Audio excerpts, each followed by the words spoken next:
Oke, kali ini kita akan mempresentasikan potensi bahasa Indonesia menjadi bahasa ASEAN atau Perbara, Perhimpunan Bahasa Asia Tenggara.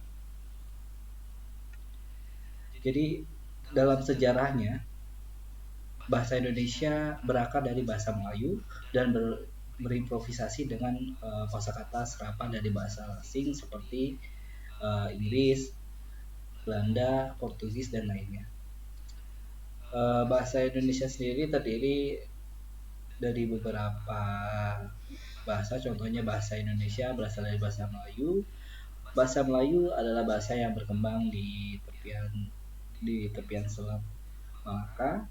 Bahasa Melayu sebagai bahasa kebudayaan, yaitu bahasa buku-buku yang berisi aturan kehidupan dan sastra. Kemudian bahasa Melayu sebagai bahasa perhubungan atau lingkungan language Fransa.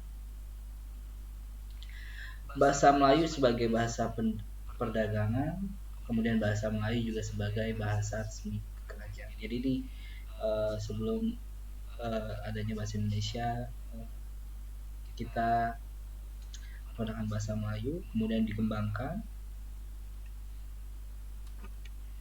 Selanjutnya, dalam negara kita sendiri, bahasa Indonesia wajib digunakan dalam beberapa kegiatan atau surat seperti bahasa Indonesia wajib digunakan dalam peraturan perundang-undangan.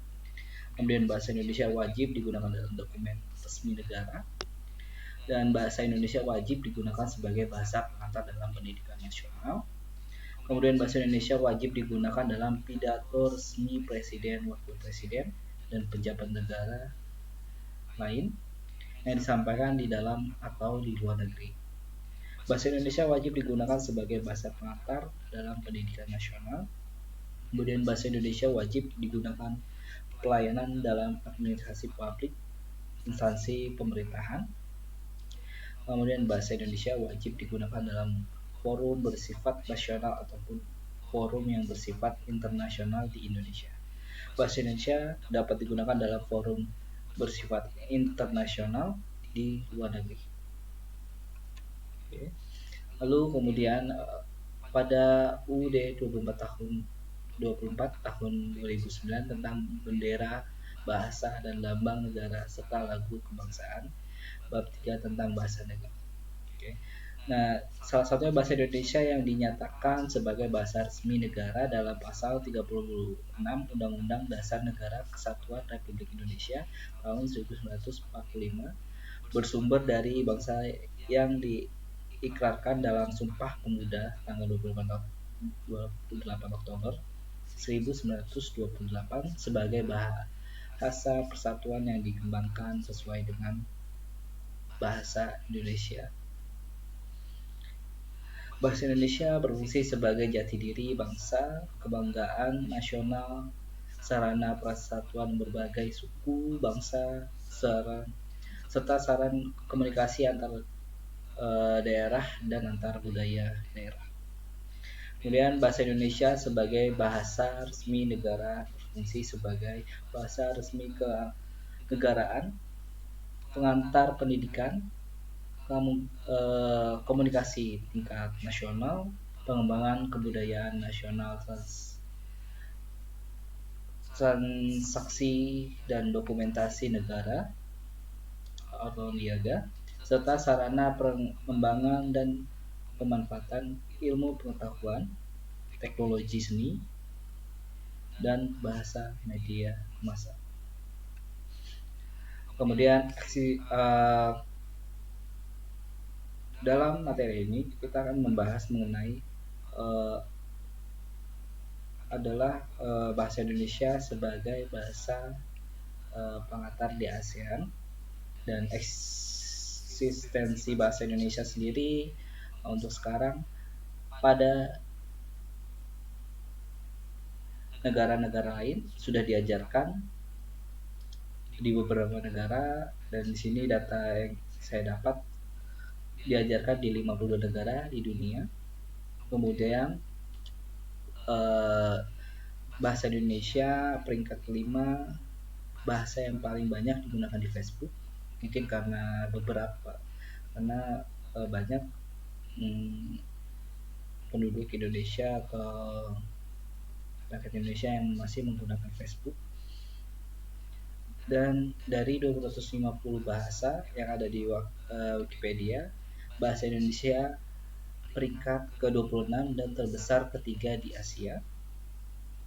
Kemudian bahasa Indonesia peringkat ketiga yang paling banyak digunakan di WordPress setelah Inggris dan Spanyol.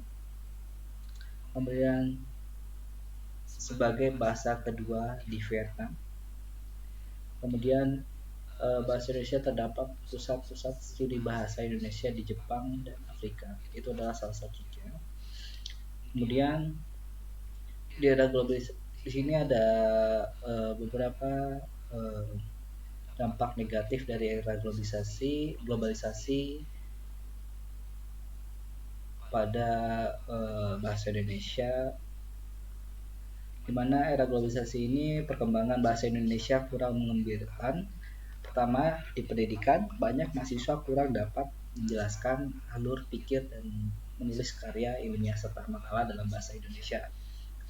Kemudian dalam media seperti gadget atau teknologi banyak dalam media sosial adanya kecenderungan penggunaan bahasa Indonesia populer serta bahasa gaul yang disebarkan lewat media komunikasi dan media sosial sebagai akibat perkembangan teknologi.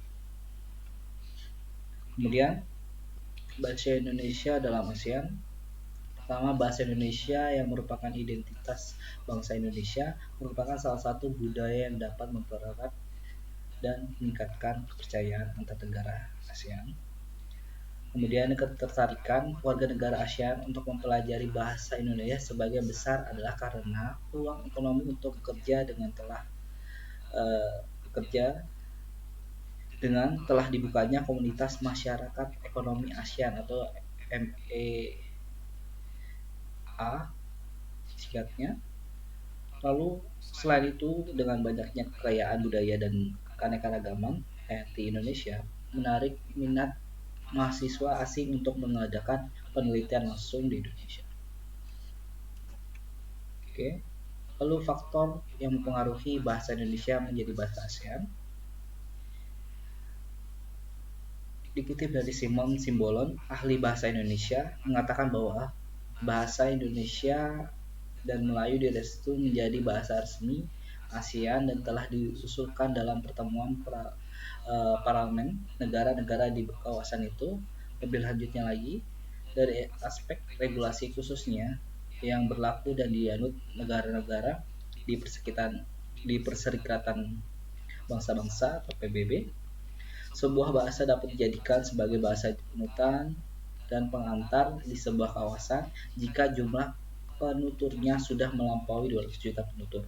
Sedangkan di sini kita sudah mendapatkan presentasi yang saya dapatkan itu 60%, yaitu 200 juta jiwa penutur bahasa Indonesia di ASEAN.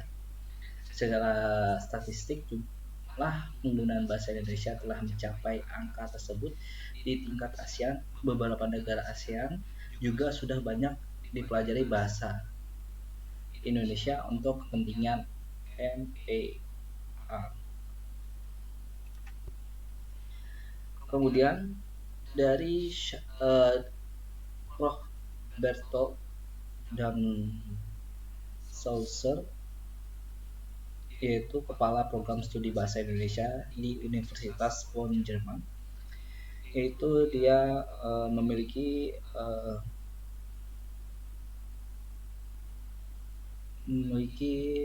pendapat mengenai syarat suatu bahasa menjadi bahasa internasional, yaitu harus digunakan dalam diplomasi dan perdagangan internasional, berperan bebas dalam penyebaran ilmu pengetahuan banyak jumlah penuturnya, lalu tingginya budi dan keagungan budaya penuturan atau peradabannya, terus kesederhanaan sistem bunyi dan gramatikan sehingga mudah dipelajari. Kemudian pemiliknya harus memiliki rasa percaya diri dan peduli terhadap bahasanya sendiri. Oke. Lalu keunggulan dari bahasa Indonesia sendiri yang pertama adalah jumlah penutur bahasa Indonesia yang banyak, tadi yang sudah disebutkan yaitu sekitar 200 penutur. Kemudian bahasa Indonesia telah masuk dalam kurikulum pendidikan di beberapa negara seperti Amerika Serikat, Inggris, Australia, dan lain-lain. Kemudian semakin banyak negara-negara lain membangun pusat studi bahasa Indonesia karena ada beberapa tadi dijelaskan di beberapa negara bahasa Indonesia sudah menjadi salah satu dalam kurikulumnya. Kemudian bahasa Indonesia jika dipandang dari segi gramatikal, tata bahasa serta pengucapan dipandang jauh lebih mudah dibandingkan bahasa lain. Ya.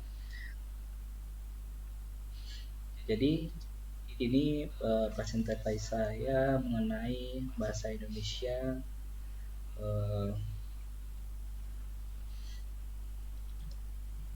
Bahasa Indonesia menjadi bahasa sosial atau perhimpunan bahasa Asia Tenggara. Cukup sekian, terima kasih.